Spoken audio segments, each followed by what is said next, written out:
Hello students, कैसे हैं आप सब लोग। उम्मीद है आपको मेरे वीडियोस हेल्प कर रहे होंगे और लॉकडाउन में आप अभी स्कूल नहीं जा पा रहे हैं तो होप आपको चैप्टर समझ में आ रहे हो।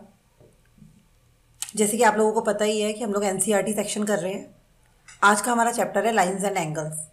अब ये क्लास 9th का सीबीएसई बेस्ड है, एनसीईआरटी बेस्ड चैप्टर है, लेकिन चाहे आप आईसीएसई बोर्ड से हो, यूपी बोर्ड से हो, ये सबके लिए हेल्पफुल है क्योंकि इसमें जो लाइंस एंड एंगल्स हैं ये आप क्लास 6 से पढ़ते आ रहे हैं और जो 6, 7th, 8th के बच्चे हैं उनके लिए भी बहुत यूज़फुल है। 7th में भी ये है, 8th में आईसीएसई बोर्ड में भी ये है, तो आप लोगों के लिए बहुत काम आने वाला है। तो प्लीज़ सब स्टार्ट करने से पहले मेरे चैनल को लाइक कीजिए, सब्सक्राइब कीजिए, अपने फ्रेंड्स के साथ ज़्यादा से ज़्यादा शेयर कीजिए जिससे वो इसको देख सकें, उन्हें भी इसमें हेल्प मिले। और आपके कोई भी सजेशंस हैं, कुछ है तो आप मैसेज ड्रॉप कर सकते हैं। If you want any topic, any query, you can ask. So चलिए शुरू करते हैं आज का टॉपिक, लाइंस एंड एंगल्स। अब लाइंस एंड एंगल्स, लाइंस के बारे में हम लोग बचपन से पढ़ ही रहे हैं, है ना। लाइन क्या होती है यू नो बेटर। तो अब डेफिनेशन पे आते हैं, basic terms and definitions. Line, अब a line is collection of points and does not have end point. अब जो ये कि लाइन है ये छोटे छोटे पॉइंट्स से मिलकर बनी है, लेकिन ये ख़त्म नहीं होती है, इट नेवर एंड्स। ये जाती ही जाती है, बी से भी ये इधर को जाती जाएगी और ए से भी ये इधर जाती जाएगी। तो हम नॉर्मली तो कह देते हैं कि आप लाइन बनाओ, लाइन स्टार्ट करो, यहाँ से यहाँ तक लाइन हो गई, पर that is not a line. Line नहीं होती है वो, ठीक है ना। वो लाइन सेगमेंट होता है। तो जो हमारी लाइन है उसमें कोई भी एंड पॉइंट नहीं है, वो मतलब लेफ्ट एंड राइट साइड दोनों तरफ से बढ़ती जाती है और उसको हम इस तरह से मेज़र करते हैं। ए बी लिखेंगे और उसके ऊपर ऐसे डबल साइडेड एरो बना देते हैं। नेक्स्ट है हमारा लाइन सेगमेंट। लाइन सेगमेंट होता है हमारा पोर्शन ऑफ अ लाइन या पार्ट ऑफ अ लाइन। जैसे अगर किसी भी ये लाइन में से हम थोड़ा सा पार्ट निकाल लें बीच का, सपोज हम ये जैसे हमारी लाइन है ना, इसमें से हमने 5 सेंटीमीटर का कुछ पार्ट कट कर लिया, ठीक है ना, ये इतना पार्ट, तो this is called a line segment. ठीक है, तो ये ए बी हम लाइन नहीं बोलेंगे, A B is a line segment. और ये सिंपल इसमें लाइन की ऐसे बन जाता है, कोई एरो नहीं लगता। लेकिन यहाँ जो बनते हैं इनमें इधर भी एरो और इधर भी एरो, इसका मीनिंग है कि ये फिनिश नहीं हो रहे हैं। अब रे में क्या होता है, वन एंड पॉइंट होता है। मतलब रे का स्टार्टिंग पॉइंट तो आपको पता है कि ये यहाँ से स्टार्ट हो रही है, but you don't know the ending point. Suppose example आप सन रेज ले लीजिए, है ना, जो सन से स्टार्ट हो रही है फिर वो आती जाती है, फैलती जाती है, तो उसका हमें एंडिंग पॉइंट नहीं पता होता। तो दैट इज कॉल्ड अ रे। और रे का जो साइन होता है वो ऐसे करके सिर्फ ओनली वन एरो, ठीक है, राइट साइड का। नेक्स्ट इसमें आता है कोलिनियर पॉइंट्स। अब कोलिनियर पॉइंट्स आपको नाम से पता चल रहा है, कोलिनियर पॉइंट्स क्या है, एक ही लाइन के ऊपर अगर कुछ पॉइंट्स हैं, सपोज एक ये पॉइंट हो गया, एक ये पॉइंट हो गया, एक ये पॉइंट, लाइन के ऊपर जो पॉइंट्स हैं, तो these are called the collinear points. If 3 और more points lie on the same line, अगर सेम लाइन पे तीन या उससे ज़्यादा पॉइंट्स हैं, they are called collinear points, otherwise they are called non collinear. अगर ये पॉइंट लाइन पे नहीं है, सपोज एक पॉइंट यहाँ अलग से दे दें हम, डी पॉइंट, तो this is not a collinear. ये इसका जो पॉइंट है ये कोलिनियर नहीं है, ठीक है, लेकिन ये ए बी सी कोलिनियर है। अब angle is formed when two rays originated from the same end point. अब एंगल कब बनता है, जब किसी भी सेम एंड पॉइंट से दो रे ओरिजिनेट हो, मतलब एक ही पॉइंट से दो रेज ओरिजिनेट हो। एक इससे हो गया, ये हो गया। अब रे ये बोल रहे हैं जो कि इसका हमें नहीं पता कि ये कहाँ तक जाएंगी, ये आगे बढ़ती जा रही हैं, तो this is called the angle. और जहाँ से वो शुरू हो रहा है, वन जो एंड पॉइंट है उसका, this is called the vertex. And ये इसकी आर्म्स हो गई, एक ये आर्म हो गई, ये आर्म हो गई, और ये हमारा एंगल फॉर्म हो गया। तो angle is formed when two rays originated from the same end points. The rays making an angle are called the arms of the angle and the end point is called the vertex of the angle. अब types of angles. अब angles के बारे में मैंने बहुत अच्छी video बनाई हुई है, उसमें आपको सारे एंगल्स के टाइप एंड सब कुछ है, तो आप देख सकते हैं मेरे चैनल पे जाके, लिंक मैं डिस्क्रिप्शन में दे दूँगी, ठीक है। अब इसमें टाइप्स ऑफ एंगल हम लोग, जो ये सिंपल है, जो लेस देन 90 है, 0 एंड 90 के बीच में जो एंगल होता है, that is called the acute angle. Right angle, you know, this is 90 degree only. And obtuse angle more than 90, less than 180, and straight angle 180 degree. Reflex angle more than 180, less than 360, मतलब 180 से ज़्यादा गया और 360 से कम हो गया, ठीक है ना।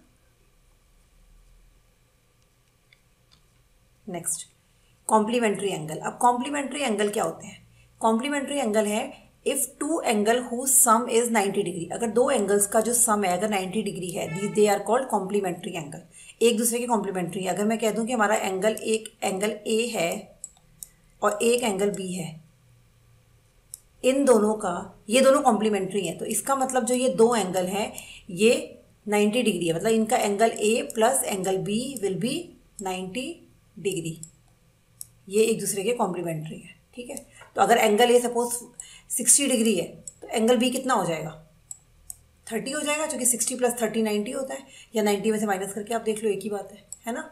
These are called complementary angles. Similarly supplementary angle होते हैं, supplementary angles are called if two angles whose sum is 180 degree. अगर दो एंगल का सम कितना है 180 डिग्री है तो वो सप्लीमेंट्री एंगल्स हैं।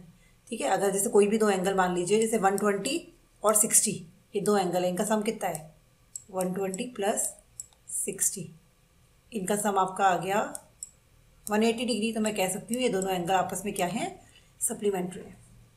अब adjacent angle, two angles are adjacent if they have common vertex, a common arm and their non common arms are on different side.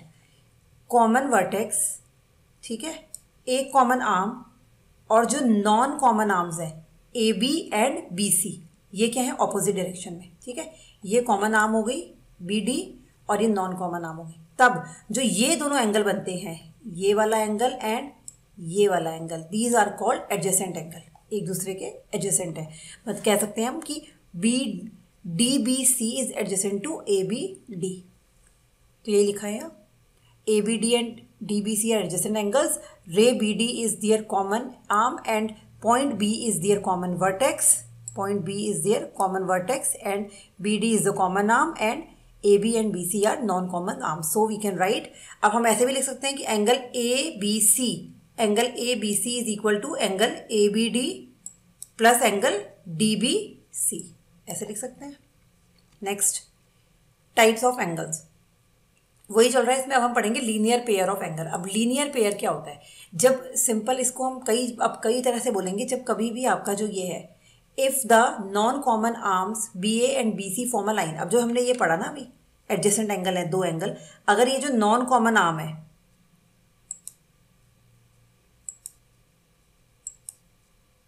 थोड़ा हाईलाइट करके बता देती हूँ आपको, जो ये नॉन कॉमन आर्म है, एक ये वाली और एक ये वाली, अगर ये दोनों मिला के क्या बना दें, एक 180 डिग्री बना दें, ऐसे स्ट्रेट एंगल बना दें, तो हम कह सकते हैं कि ये लीनियर पेयर में है। ये जो दोनों नॉन कॉमन आर्म थी, ये अगर 180 डिग्री बना दें तो हम इसे बोलेंगे क्या है, ये लीनियर पेयर है। If the non common arms B A and B C form a, B A and B C form a straight line, तो this is called the linear pair of angle. In this case angle A B D and angle D B C are called linear pair of angles. मतलब ये और इनका सम कितना हो जाएगा 180 degree. Next है हमारा वर्टिकली ऑपोजिट एंगल्स। अब वर्टिकली ऑपोजिट एंगल क्या होते हैं, सिंपल देखें तो जब कोई दो लाइनें एक दूसरे को इंटरसेक्ट करती हैं तो उसके जो ये ऑपोजिट एंगल है, ये वाला और ये वाला, और एक ये वाला और एक ये वाला, ये क्या होते हैं, वर्टिकली ऑपोजिट होते हैं एक दूसरे के। ठीक है, और यहाँ एग्जाम्पल है, ओ पॉइंट पे अगर दो लाइनें जैसे सपोज ए बी और सी डी ने एक दूसरे को इंटरसेक्ट किया, तो then angle A O D is vertically opposite to angle C O B. ठीक है, अब इंटरसेक्टिंग है non intersecting line. Intersecting line कौन सी होती है, जो एक दूसरे को ऐसे करके काट देती हैं, और नॉन इंटरसेक्टिंग लाइन है ज़्यादातर पैरेलल लाइंस होती हैं नॉन इंटरसेक्टिंग में, जो कि वो कभी आपस में मीट नहीं करती हैं, एक दूसरे को कट नहीं करती हैं। ठीक है, तो नॉन इंटरसेक्टिंग लाइन कौन सी हो गई, पैरेलल लाइन, ये वाली। ठीक है, ये नॉन इंटरसेक्टिंग लाइन। नेक्स्ट, अब कुछ एक्सियम्स हैं, देख लेंगे हम। Axiom 1, if a ray stands on a line then the sum of two adjacent angles so formed 180 degree. I have told you earlier, ray stands in a line. अगर दो जो ये रे है, अगर ये एक लाइन बना देती हैं और इनका जो लाइन है stands on a line, then the sum of, ये opposite arms हो गई A B and B C, और ये इसमें एक रे हो गई बी डी, तो जब ये इसके ऊपर आती है तो ये 180 डिग्री बनाती है। मतलब कोई भी लाइन है, अगर वो उस पर एक रे को ऐसे करके काट रही है, चाहे वो इधर को हो चाहे इधर को हो, तो वो क्या बनाता है, 180 डिग्री बनाता है। अब इसका अगर ऑपोजिट देखेंगे कि if the sum of two adjacent angle is 180 degree, अगर कोई दो एडजेसेंट एंगल का सम 180 डिग्री है, तो ऑब्वियस है कि वो क्या कर रहे हैं, उसको जो लाइन है, मतलब जो रे है, वो लीनियर पेयर है। If the sum of two adjacent angle is 180 degree then a ray stands on a line, तो जो रे है वो हमारी जो लाइन है या लीनियर पेयर है उसके ऊपर स्टैंड करती है। तो दोनों बातें एक ही हो गई। अगर रे स्टैंड करती है एक लाइन पे तो ये 180 डिग्री बनाते हैं, और अगर 180 डिग्री बनाते हैं तो रे स्टैंड करेगी लाइन पर, एक ही बात है, ठीक है। तो इसका मतलब angle A B D plus angle D B C is equals to 180 degree. Exam 2 है, if the sum of two adjacent angle is 180 degree. ये भी सेम है, अगर दो एडजेसेंट एंगल का सम क्या है 180 डिग्री है तो वो एक लीनियर पेयर होगा, या फिर उनकी जो नॉन कॉमन आर्म्स हैं वो क्या करेंगे, if the sum of two adjacent angle is 180 degree then the non common arms of angles form a line, तो वो क्या बनाएंगे, एक लाइन बनाएंगे ये, ठीक है। नेक्स्ट, अब एक थ्योरम है हमारी, if two lines intersect each other then the vertically opposite angles are equal. वैसे आपने पढ़ा होगा कि वर्टिकली ऑपोजिट एंगल्स इक्वल होते हैं। अब ये प्रूव कैसे होता है, अब ये देखेंगे हम इसमें थ्योरम में।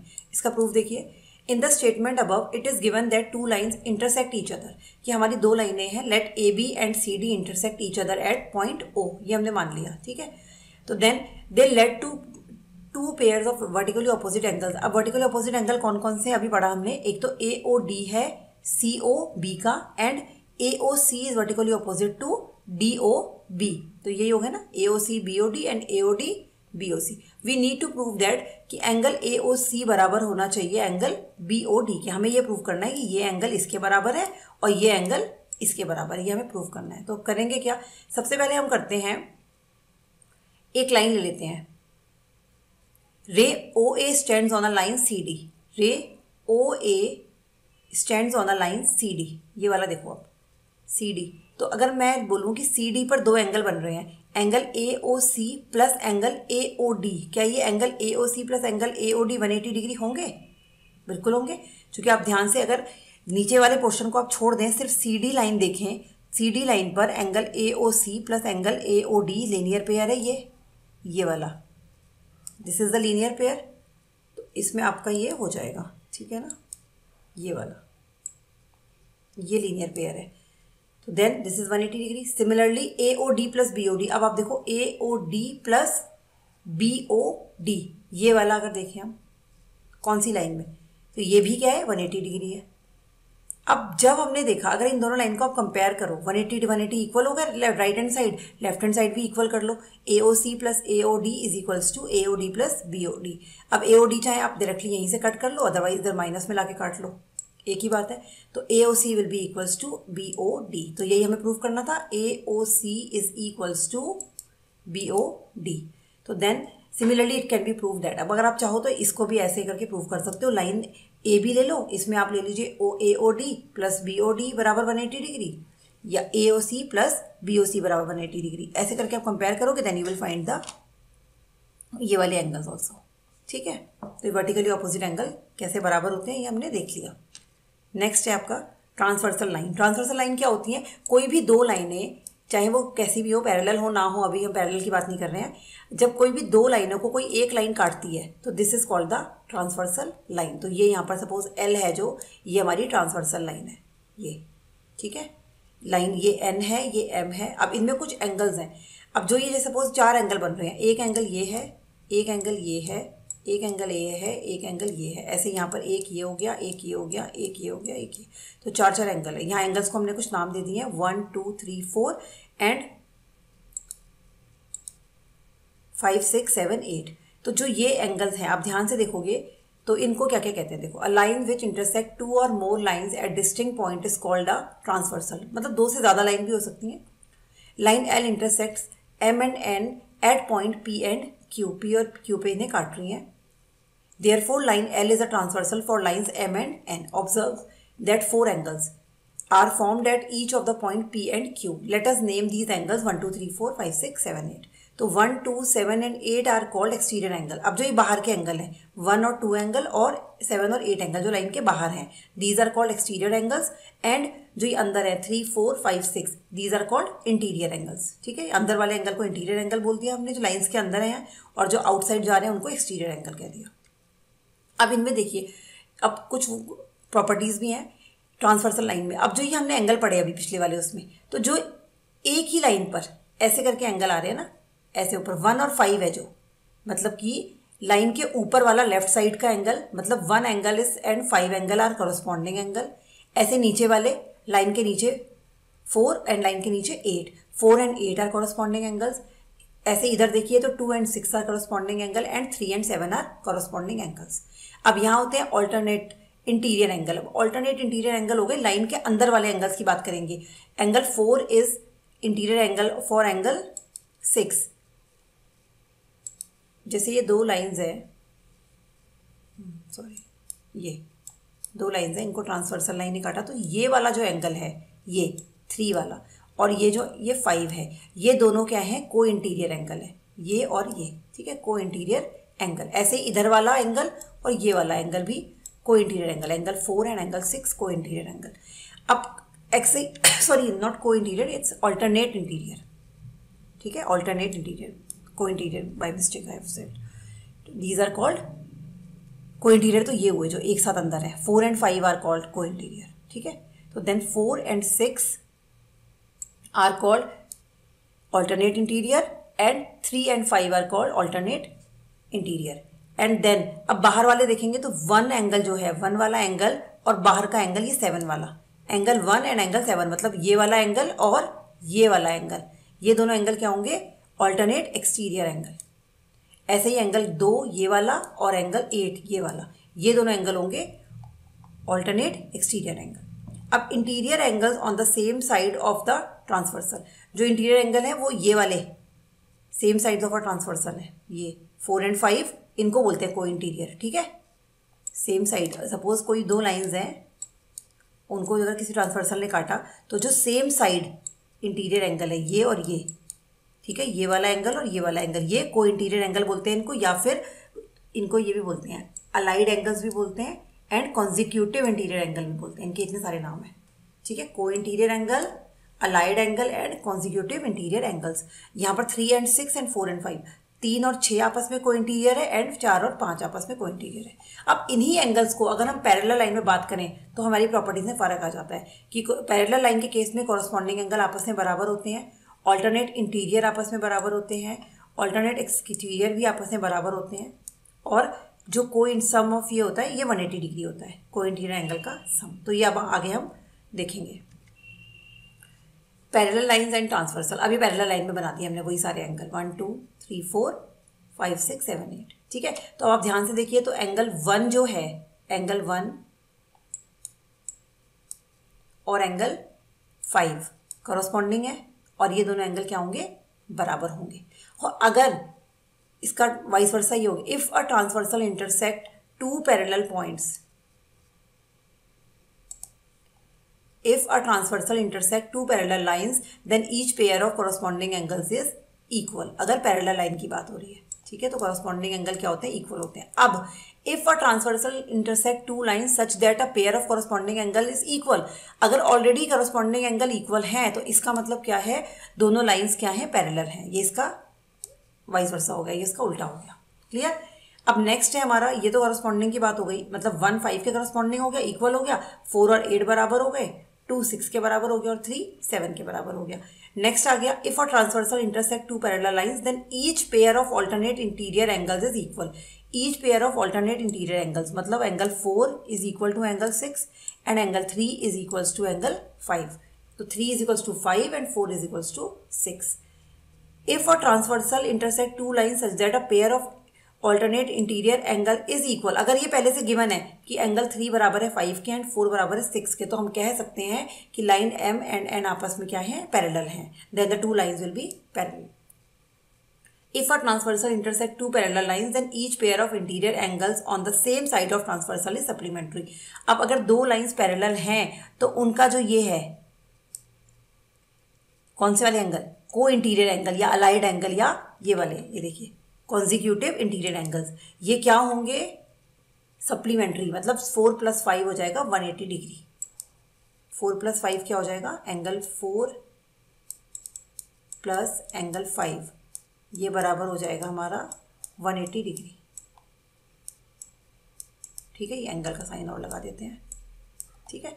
तो then angle 4 plus angle 5 180 degree, ऐसे ही एंगल 3 प्लस एंगल 6 180 डिग्री। तो ये हो जाते हैं ट्रांसवर्सल है तो सप्लीमेंट्री हो गए। अगर पैरेलल लाइन है तो ये सब सिर्फ पैरेलल लाइन के केस में होती हैं प्रॉपर्टीज।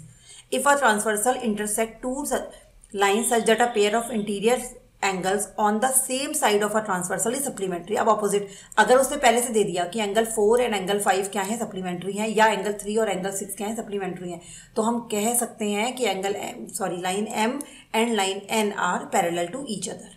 क्लियर? नेक्स्ट, ये पैरेलल लाइंस की प्रॉपर्टीज हैं and these are all are very important. अभी आगे और है तो प्लीज वीडियो को पूरा देखिएगा। आगे देखिए, अब है lines parallel to the same line. If two lines are parallel to the same line, अब अगर कोई दो लाइनें पहले एक दूसरे के पैरेलल हैं, एल एंड एम, अगर इसकी एक लाइन और पैरेलल आ गई तो उसकी जो ट्रांसवर्सल लाइन है, कॉमन लाइन, तो वो भी सेम ही रूल फॉलो करती है, जो कि सिर्फ सिंपल दो पैरेलल लाइन के लिए रूल्स होते हैं।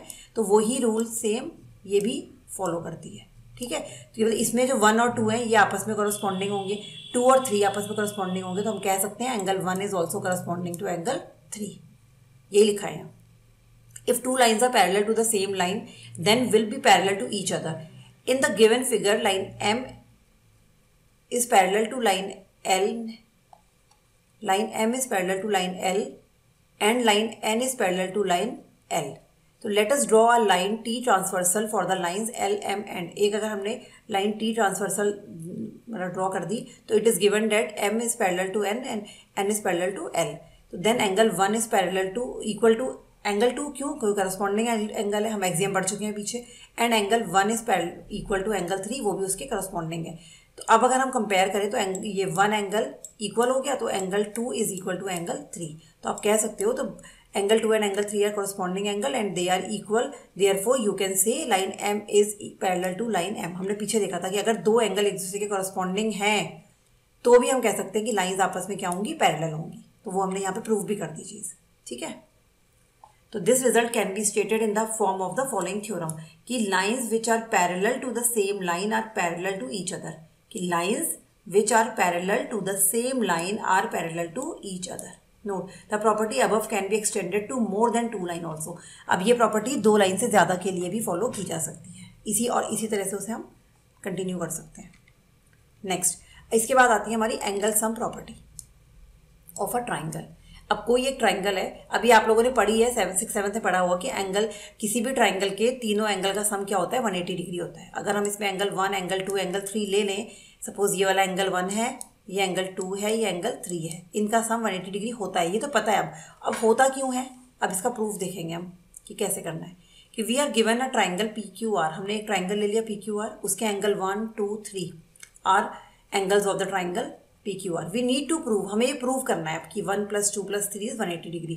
तो let us draw a line XPY। अब हमने क्या करा, P से एक हमने लाइन ड्रॉ कर ली। ठीक है, अगर हम यहाँ P पर एक लाइन ड्रॉ कर ले तो कुछ फर्क थोड़ी पड़ेगा, ये P पॉइंट से सीधी लाइन पैरेलल टू QR, ये QR के पैरेलल है। अब आपने पैरेलल लाइन के फॉर्मूला लगाने हैं तो सॉल्व हो जाना है। ठीक है, XPY पैरेलल टू QR, दो the opposite vertex P as shown in the figure this, so that we can use the properties related to parallel lines. Now XPY is a line, XPY is a line, therefore अब अगर ये line है तो हम कह सकते हैं angle 4, angle 1, angle 5 ये तीनों मिलके क्या बना रहे हैं, 180 डिग्री बना रहे हैं। एक आपने इक्वेशन नंबर 1 डाल दी।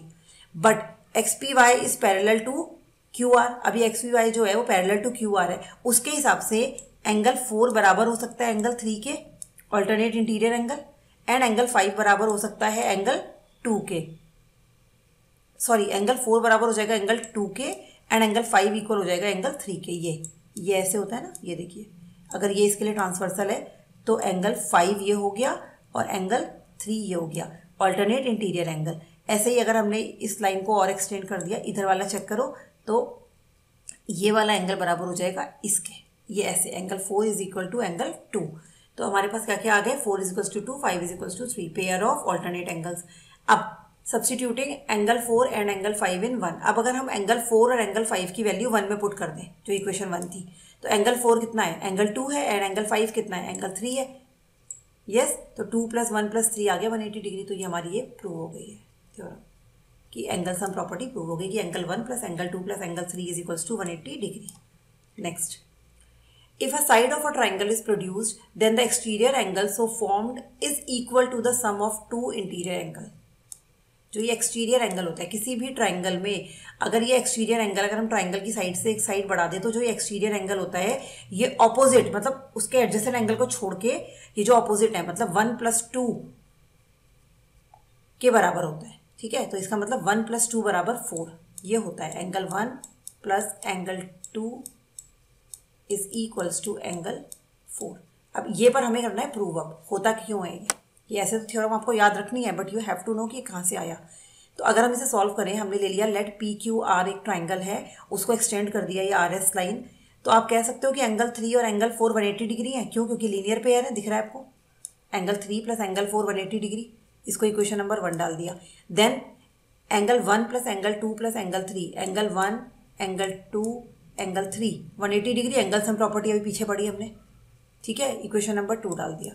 अब अगर मैं 1 और 2 को क्या करूं, कंपेयर करूं, राइट हैंड साइड उनकी 180 है, तो क्या हो जाएगा, एंगल 3